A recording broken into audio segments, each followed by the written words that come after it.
December 23rd, the same day that the Fort Worth trio went missing, but over 50 years ago. This is Rachel. I believe it's Trilika or Trilisha. I'm not exactly sure. But Rachel right here is the oldest that went missing. She is 17, and this is her husband, Tommy. Next, we have Renee Wilson. I believe, if I'm correct, that is Terry right there, the brother of Julie Ann, the younger child that went missing. But they were an item, and he had just given her a promise ring. And then last, we have Julianne Mosley.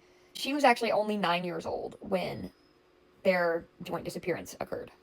So, first things first, if you happen to know anything or anybody in your family knows anything about this, there is still actively a $50,000 reward that can be found at her brother's. So the morning starts around 10:30, 10:45. Rachel, the oldest 17-year-old, she's looking for somebody to go Christmas shopping with. So she asks her sister, who's living with her husband, asks her, do you want to go to the mall with me? No, not interested. She wanted to stay in bed.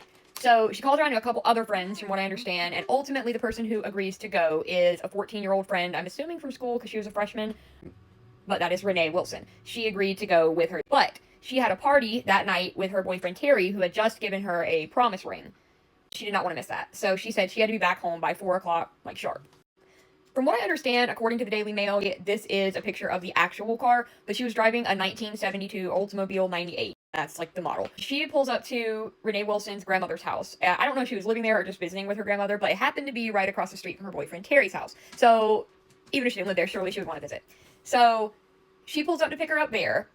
And I'm not sure where Julianne comes into play. I'm not sure if she picked her up actually across the street at Terry's house. But I do know that outside, Julianne asks them, like, can I go shopping with y'all? I want to go. Terry's not home. I don't want to be home by myself. Just me and mom. So they're like, go ask your mom. She goes inside. Her mom's like, no initially, but ultimately allows it because, like, it's Terry's girlfriend. It should be safe. This photo of Julianne, I believe, actually came from Terry, according to what the caption here says. I also got it from the Daily Mail. This is a picture of her taken shortly before she disappeared. It's unclear exactly how shortly, but, you know, obviously she's a little girl, right? So this is probably the same kitchen that her mom ultimately made that decision to let her go in. So mom's like, yeah, you can head out. And there goes Julianne out the door. She hops in their car and they drive off. We do know that they made it to a local Navy surplus store to pick up a pair of jeans that Renee had on layaway. But just to be clear, I don't know if it was this one. This is a picture of one in Fort Worth. So just to give you guys an idea, this is the shopping center that they were going to. So you can see all of these different parking lots. That definitely leads into some of the theories at play here. But this is the area where they were ultimately going. So they stopped at that Navy surplus store. We know that happened. And their car was ultimately found. Remember, that is Rachel and Tommy's family car. It's ultimately found in one of these parking lots. They were allegedly parked very close by the Sears, which was a multi-level Sears, as you can see.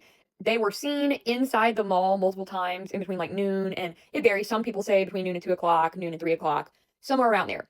So around 4:30, Julianne's mother is kind of like, I mean, I told her to be home by 6, but, you know, Terry's girlfriend said they were going to be home closer to 4, and we have that party tonight. So they're getting concerned. So by 6 o'clock, the families are already heading there to the mall. By 6:30, they've already discovered the car. Now, it's unclear what exactly was in the car. It is stated that there were gifts in the car, but some sources say they were shopping bags. Some say they were gifts for Rachel's stepson. So there is actually still a shopping mall plaza there today. And this is kind of like the most recent picture I could find of that area, but I don't think it's the only place in that center, as they call it now. It's my understanding that Tommy on the left and Terry or members of his family stayed at the mall all night. So on December 24th, this letter was received to Tommy and Rachel's home that they shared together, where Deborah was also living. And allegedly Deborah was also at the home with Tommy when he received the letter, and they both kind of reviewed it together, like, what is this?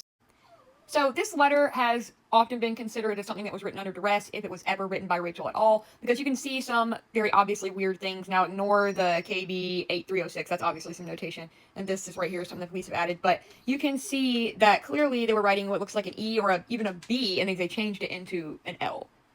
And I know I'm gonna catch it. What does that even mean, hun? It's the 70s, like, you know, he won't be able to find you. And you ran off with a 9-year-old. You're planning to return?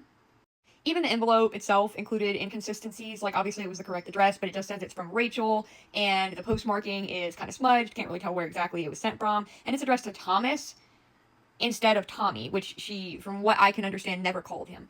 So it's definitely pretty sus, and like I said, police believe it was more than likely written by some sort of perpetrator or group of people in order to confuse law enforcement or even, Rachel's husband, the families, whichever.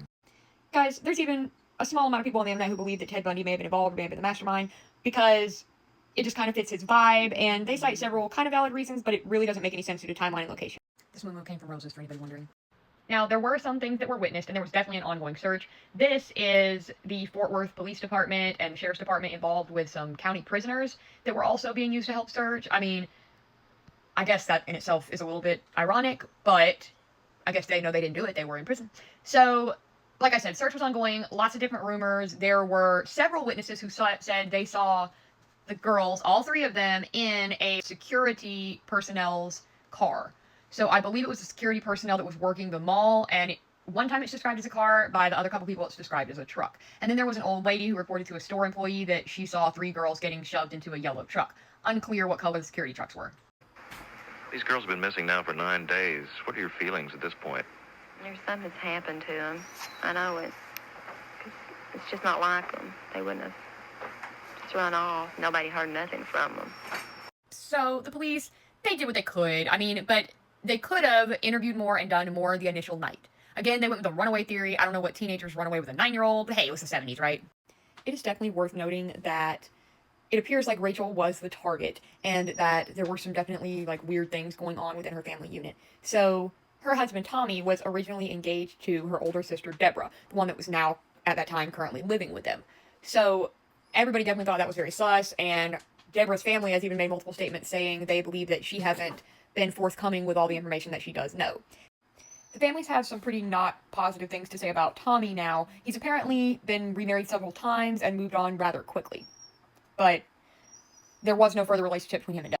Very shortly after the girls disappeared, the families went in on hiring a private investigator, which was a man named John Swain, who later self-unalived in 1979, I believe. But just a quick Google search tells you that he was, in fact, charged with impersonating a police officer related to investigating this situation. I guess one can't blame him for being passionate about it, but... So, the content behind me comes from a nonfiction journal called 10 Spurs, which seems to be a very legitimate source, but of course it tells things from the narrative side, so it's going to be including hearsay and things that wouldn't necessarily hold up in court. So, there's definitely been a lot of theories that Rusty, Rachel's brother, and several other people have looked into themselves. I believe Rusty had a friend who was a private investigator who was also looking into it unofficially. I'm not sure if he's still part of the reward money or if that's a separate entity now, but I know initially he had offered a $25,000 reward. There have even been rumors that Rachel herself has been seen several Christmases in a row up until 1998 by quote-unquote credible sources that haven't been named, but it definitely seems as though the running theory is it was someone local or someone that would be trusted potentially because of a uniform, such as the security guard theories that we already discussed. So there's lots of people that could fall into that category, but from my understanding, the police are considering 5 specific people that seem most likely, or at least they were when it was being last looked into.